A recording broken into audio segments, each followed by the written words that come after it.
கனமழையால் பாதிக்கப்பட்டுள்ள இலங்கைக்கு இந்திய அரசு அனுப்பிய 9 டன் நிவாரணப் பொருட்களுடன் மேலும் ஒரு விமானம் சென்று சேர்ந்துள்ளது. கூடுதல் தகவல்களுடன் இணைக்கிறார் செய்தியாளர் கார்த்திக். கார்த்திக், இப்போ இலங்கைக்காக உதவிக்கரம் நீட்டியிருக்கிறது இந்தியா. என்னென்ன நிவாரணப் பொருட்கள் அனுப்பி வைக்கப்பட்டிருக்கின்றன? இலங்கையில நிலை வரும் மோசமான வானிலை காரணம் மற்றும் பெரிய புயலின் காரணம் பாத்தீங்கன்னா இலங்கை முற்றிலும் பாதிக்கப்பட்டிருக்கு. இலங்கை முழுவதும் பாத்தீங்கன்னா பலத்த சூறைக்காற்று வீசி வருகிறது. அது மட்டும் கடல் கொந்தளிப்பிலும் காணப்படுகிறது. இலங்கை முழுவதும் பாத்தீங்கன்னா கனமழையானது கொட்டி தீர்த்து வருகிறது. குறிப்பா பாத்தீங்கன்னா தலைநகர் கொழும்புல பாத்தீங்கன்னா எல்லா இடமே மழை வெள்ளம் சூழ்ந்திருக்கு. அங்க உள்ள மக்கள் மிகுந்த அளவு பாதிக்கப்பட்டிருக்காங்க.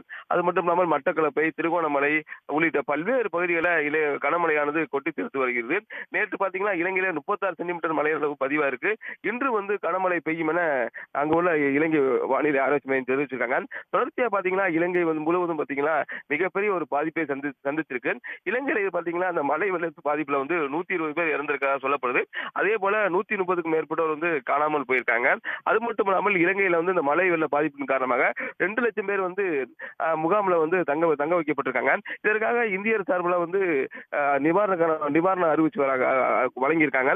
2 விமானம் மூலம் இலங்கைக்கு நிவாரணப் பொருள் அனுப்பப்பட்டிருக்கு. காலை 1:30 மணிக்கு ஒரு விமானம் இலங்கை சென்றடைஞ்சிருக்கு.